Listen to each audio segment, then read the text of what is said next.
స్టేషన్‌ను ఆకస్మికంగా తనిఖీ చేసిన కాకినాడ జిల్లా ఎస్పీ విక్రాంత్ పాటిల్.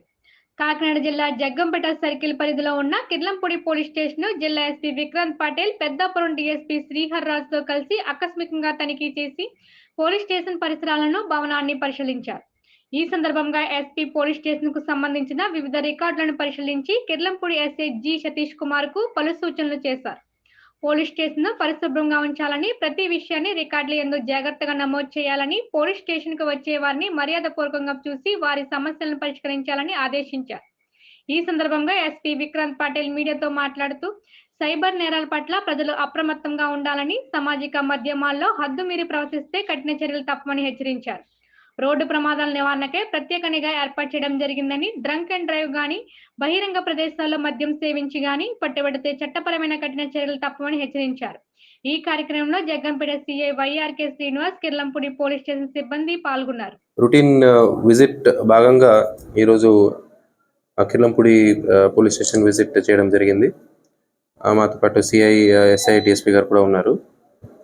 రొటీన్ ఈ స్టేషన్లో పోలీస్ స్టేషన్ రికార్డ్స్ ఎలా మెయింటైన్ చేస్తున్నారు, తర్వాత ఇక్కడ మేము తీసుకున్న ఇనిషియేటివ్స్ ఇలా ఎలా ఇంప్లిమెంటేషన్ జరుగుతున్నాయి అన్ని రివ్యూ చేయడం జరిగింది. So on the surface the functioning of police station is satisfactory. ఇటీవల కాలంలో మన సైబర్ నేరాలు చాలా పెరుగుతున్నాయి కాబట్టి ఆ సైబర్ నేరాల పట్ల అవగాహన ప్రజల్లో పెంచడానికి మనం ఐఎమ్ సైబర్ అవేర్ అని ఒక వినూత్న కార్యక్రమం స్టార్ట్ చేశాము. ఈ భాగంగా కొన్ని వీడియోలు అంటే అవేర్నెస్ వీడియోస్ క్రియేట్ చేయడం జరిగింది. ఇవన్నీ మనం తీసుకెళ్ళి ప్రజల్లో విలేజ్ విజిట్స్లో మన సిఎల్ఎస్ఐలో అక్కడ డిస్ప్లే చేస్తారు. అదే భాగంగా స్కూల్ కాలేజెస్కి వెళ్ళి ఆ వీడియోస్ డిస్ప్లే చేస్తారు. ఈ వీడియోస్ వల్ల ఈ డిజిటల్ అరెస్ట్ అనే మోసము, లేదా ఇన్వెస్ట్మెంట్ పేరుతో మోసము, క్రెడిట్ కార్డ్స్, డెబిట్ కార్డ్స్ పేరుతో మోసము, లేదా జాబ్ ఇప్పిస్తాము, డబ్బులు ఇస్తాము అనే పేరుతో మోసము, ఈ వేరే వేరే ఇష్యూస్ పట్ల మనం వీడియో చేసి అందరికీ సర్క్యులేట్ చేయడం జరుగుతుంది. దీంతో పాటు మహిళా రక్షక్ అనే పేరుతో మహిళలు, గర్ల్ అండ్ విమెన్ గురించి వాళ్ళ సేఫ్టీ కోసము పోక్సో చట్టం గురించి అందరికీ అవగాహన ఇవ్వడానికి ప్రతి స్కూల్, విలేజ్, కాలేజెస్కి వెళ్ళి ఆ చట్టాల గురించి అవగాహన ఇవ్వడం జరుగుతుంది. దీంతోపాటు evening time, morning time school colleges దగ్గర యాంటీ ఈవ్ టీజింగ్ స్క్వాడ్స్ లాగా వాళ్ళు తిరుగుతున్నారు. సో ఇలాంటి మన ఇనిషియేటివ్స్ ఏమేమి ఉన్నాయో ఇవన్నీ రివ్యూ చేయడం జరిగింది. తర్వాత మనకి కిర్లంపూడికి హైవే స్ట్రెచ్ కూడా వస్తుంది కాబట్టి హైవేలో యాక్సిడెంట్స్ని ఎలా నియంత్రించాలి అది కూడా మనం డిస్కస్ చేస్తున్నాము. ఎక్కువగా డ్రంక్ అండ్ డ్రైవింగ్, తర్వాత ఓపెన్ డ్రింకింగ్ కేసు కడుతున్నాము.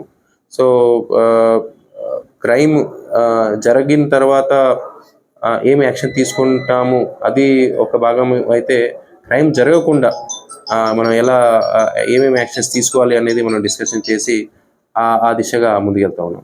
16 ఆల్మోస్ట్ ఒక 80 కిలోమీటర్ స్ట్రెచ్ ఉంది మనకి కాకినాడ జిల్లాకి. ఎక్కువ యాక్సిడెంట్స్ ఎలా ఉంటాయంటే చాలా స్పీడ్గా వెళ్ళడం వల్ల కంట్రోల్ తప్పి 2 వీలర్స్ పడిపోవడము, లేదా 2 వీలర్స్ వెనక వస్తున్న 4 వీలర్ కానీ లారీని హిట్ చేయడము.